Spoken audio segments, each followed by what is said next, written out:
Данокот од 18% за малите нарачки од Тему и Алиекспрес веќе е пресметан во цената. Него го плаќаат граѓаните кога купуваат одреден производ.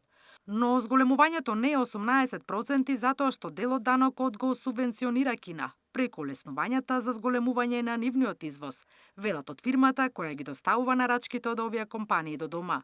При влезот во Македонија пак, ако нарачката е над 90 евра, се плаќа и царина.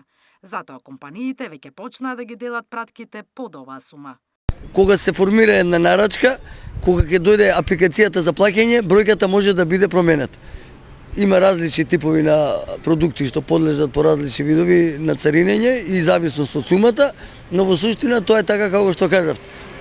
Нема да биде ништо посебно додаток, граѓаните не треба да се плашат дека ќе треба да додат во царина или други активности да преземат, туку ќе биде вградено во самата цена која ќе платат преку страницата. Законот за плаќање ДДВ од 18% за нарачките до 22 евра, кои претходно беа ослободени, стапија на сила во декември. Од финансии тогаш тврдеа дека трошокот за ДДВ нема да падне на товар на граѓаните, туку ќе биде обврска на шпедитерите.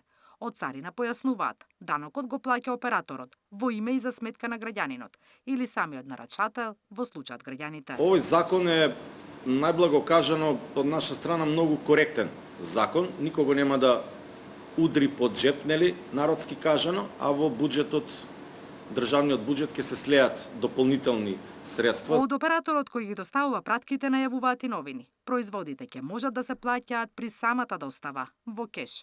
Бидејќи целиот регион ќе оди по таков систем, во Балканот се уште кешот доминира и тоа е таква ситуација жалосна. Ако побрзаме со овие нови работи што ги прават електронски, фискални и така натаму, можно е да падне бројот.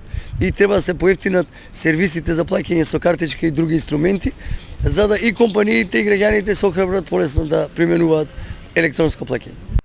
Целта на новиот закон беше да се зајакне домашната економија. Во буџетот се очекува секој месец по овој основ да се слеат по 65.000 евра. Наташа Мерсовска, Сител телевизија.